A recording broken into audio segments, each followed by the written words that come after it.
تحيي منظمة اتحاد شبيبة الثورة الذكرى 45 لتأسيسها، وتقيم مجموعة من الفعاليات والأنشطة تحت عنوان الشبيبة نور ونار.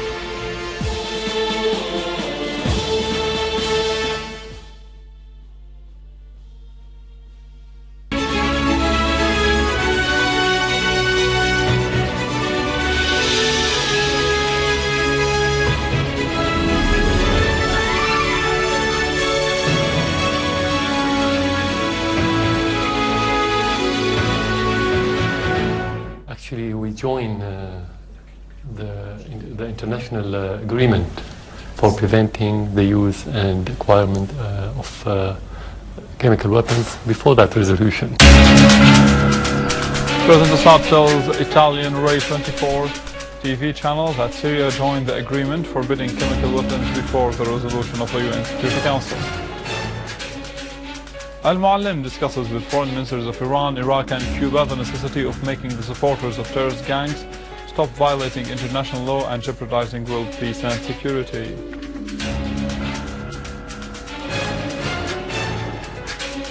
And Syria strongly condemns the terrorist explosions in Erbil and other cities in Iraq.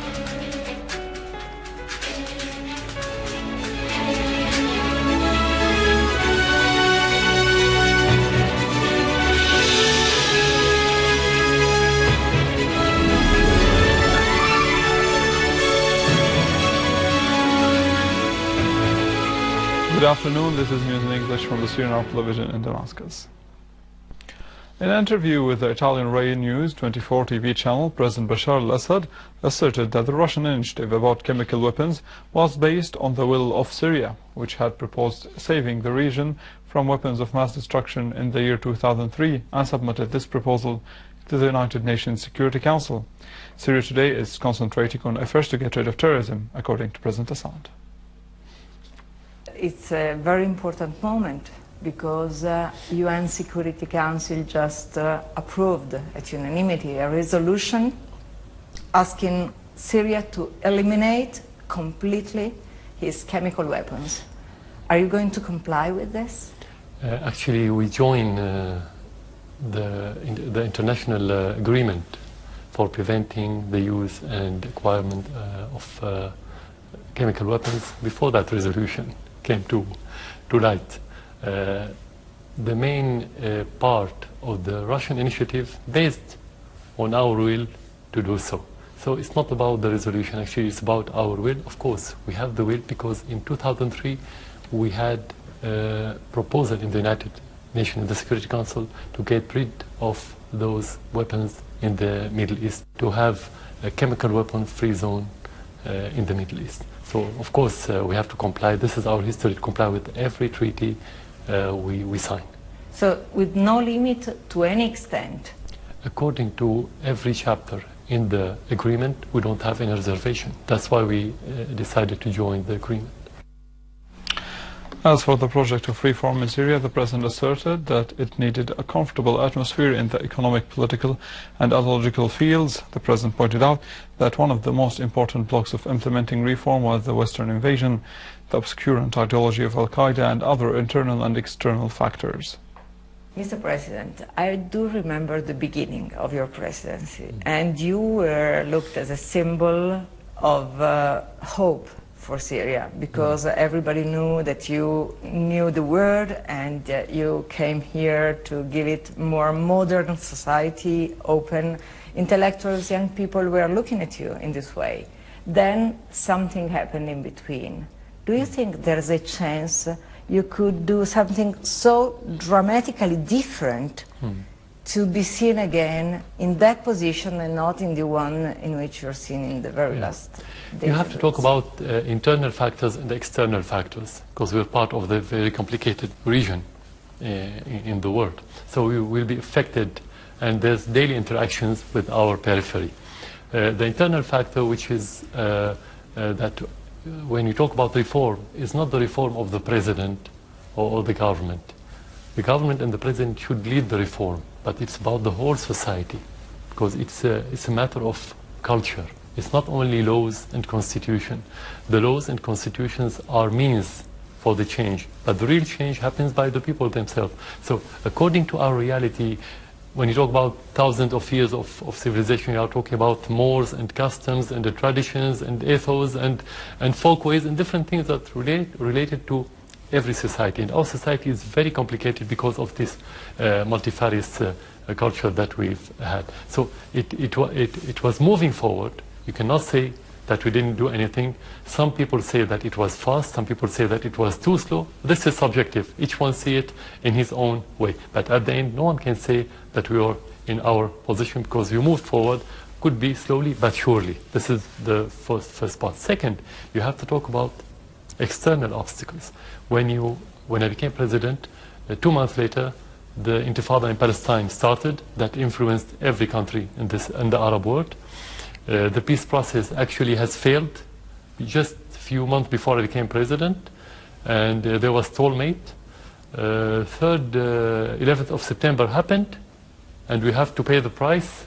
One of the countries that has to pay the price. They invaded Afghanistan, we were against. They invaded Iraq, we were against. And after 2003, after the invasion of Iraq, Syria had to pay the price, and there was embargo by the European and the West, and so on. There was only a period of, let's say, artificial period of conciliation, let's say, between Syria, which is not, could be not the very precise word, but kind of rapprochement again between Syria and the Western, especially Europeans, between 2008 and 2011. Why artificial? Because it was under the supervision of the Americans. It wasn't genuine, because they weren't independent. So, and now we have the crisis. When you talk about reform, especially when you talk about dramatic reform, you need different atmosphere. You have to be comfortable economically, politically, and ideologically.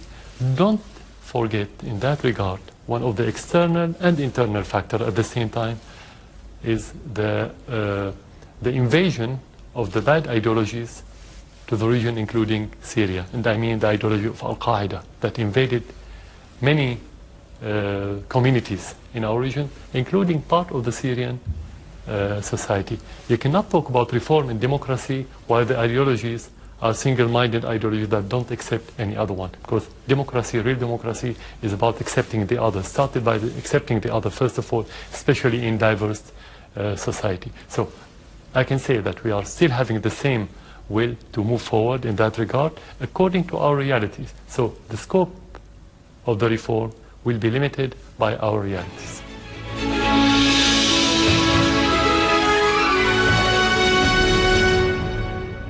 In other news, Foreign Minister Moallem, leading Syria's delegation to the United Nations General Assembly in New York, held meetings with the foreign ministers of Iran, Iraq and Cuba. He discussed with the Iranian Foreign Minister Mohammad Jawad Zarif recent developments on the regional and international arenas and the efforts to find a solution for the Syrian crisis and the Iranian nuclear file, stressing Syria's commitment to its pledges of joining the agreement forbidding chemical weapons and its readiness to join the Geneva Conference. The two ministers reaffirmed the depth of bilateral relations and the necessity to consolidate them to serve the interests of the friendly peoples of the two countries. They also stressed the importance of the political solution to the crisis in Syria through dialogue without any foreign interventions. They also stressed the necessity of making supporters of the terrorist gangs stop their violations of international law and threats of regional and international peace and security. Mr. al-Moallem discussed with his Iraqi counterpart, Hoshyar Zibari, the current developments and the threats to the security of both countries by the terrorist gangs, including the so-called Jabhat al-Nusra and the Islamic State of Iraq and Asham. Mr. al-Moallem discussed with the Cuban Foreign Minister the strong friendship between the two countries and the recent regional and international developments. The Cuban minister stressed Cuba's rejection of the Western attempts of hegemony and intervention in the internal affairs of other countries, stressing Cuba's rejection of foreign military intervention in the affairs of developing countries like Syria. The Russian Foreign Minister Sergei Lavrov called upon the Western countries and their allies in the region to send a signal to the Syrian opposition to desist from any provocations that could disrupt the implementation of the Russian-American agreement about Syria's chemical weapons and the international resolution recently approved on this subject.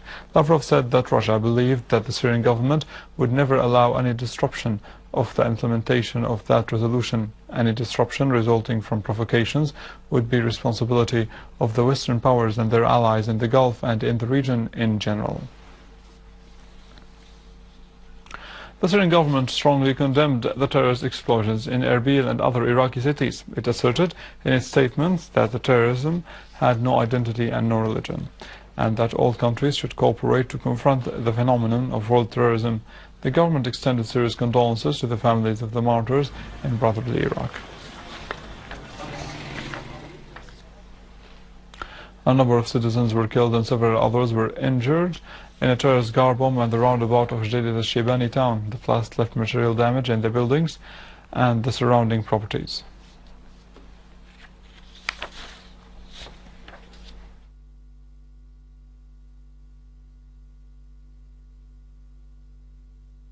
Units of the Syrian Army continue their operations and chasing terrorists and achieving progress in various areas across the country, killing and wounding many of the gunmen.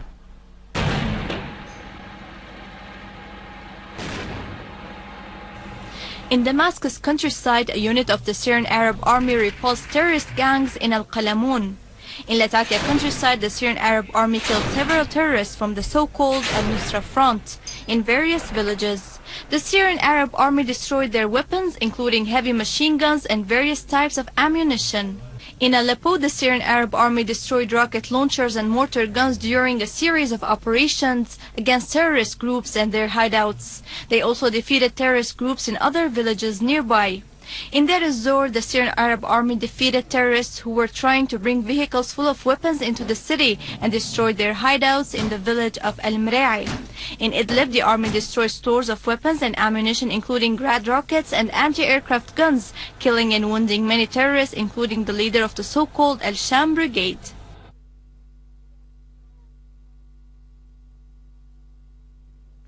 The Indian paper New York Track Indy asserted that there are 100,000 mercenaries, terrorists from 83 nationalities in Syria. The strategy of military victory of our heroic army is forcing many states to admit the death of their nationals in Syria. Belgium admitted the death of Ahmad Dakhakji, who was fighting in the ranks of the extremist gangs. Sources asserted the existence of nearly 200 Islamic fanatics fighting in Syria. The differences among these terrorists reflected the differences among the states supporting them. Qatar employs a group of terrorists and Saudi Arabia employs another group, and so on. The aim is to protect the Zionist entity. This was also asserted by the weekly magazine Genes. The American agency Pentapolis gave statistics about the dead terrorists in Syria. They included 1,900 dead terrorists from Tunisia, in addition to similar figures from Libya, Morocco, and smaller numbers from Algeria, Mauritania, and Egypt. The RTBF Belgian TV channel said that the Belgian terrorists killed in Syria was the 10th. The European coordinator of combating terrorism, Gilles de Korchov, had announced that several thousand terrorists from Europe were fighting in Syria. They would constitute a serious threat to security when they return to their European countries. However, a question remains about the role of the Western governments in saving themselves from their own exported terrorism and avoiding its crimes. In Lebanon, the Lebanese army seized a truck loaded with weapons and military equipment near the eastern borders with Syria intended to be smuggled into Syrian territories. The Lebanese army seized the truck at the checkpoint of Wadi Shab in the town of Arsal in northern Beqa. They arrested its driver, who was the Lebanese Maher Abdullah from Wadi Khalid. The Lebanese army had arrested during the past few months a number of smugglers and criminal gangsters who committed dozens of robbing and looting acts. With this, we end our news for today. Thank you for watching. More details on our website in English, www.syriaonline.sy. Now to the latest in the world of market and finance in our economic news, but after the break.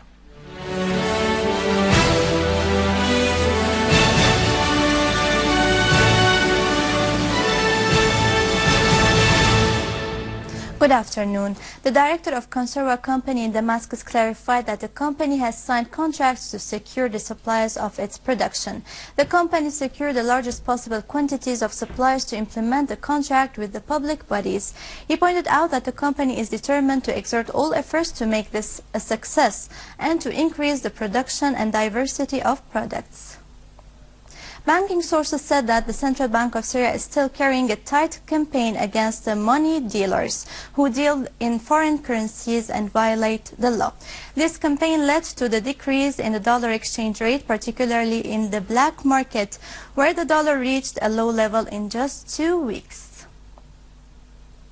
Brent crude oil fell to below $108 a barrel and was headed for its first monthly decline since May, as tensions in the region eased and a potential U.S. government shutdown clouded the outlook for demand.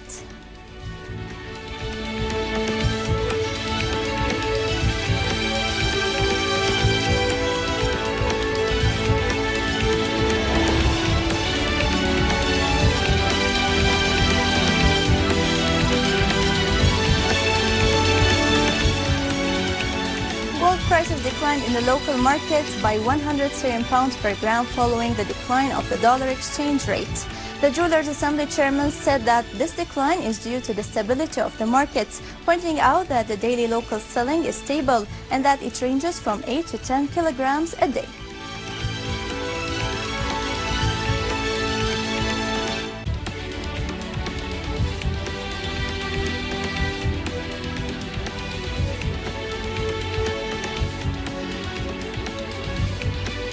And now over to some main currencies exchange rates according to the bulletin of the Central Bank of Syria.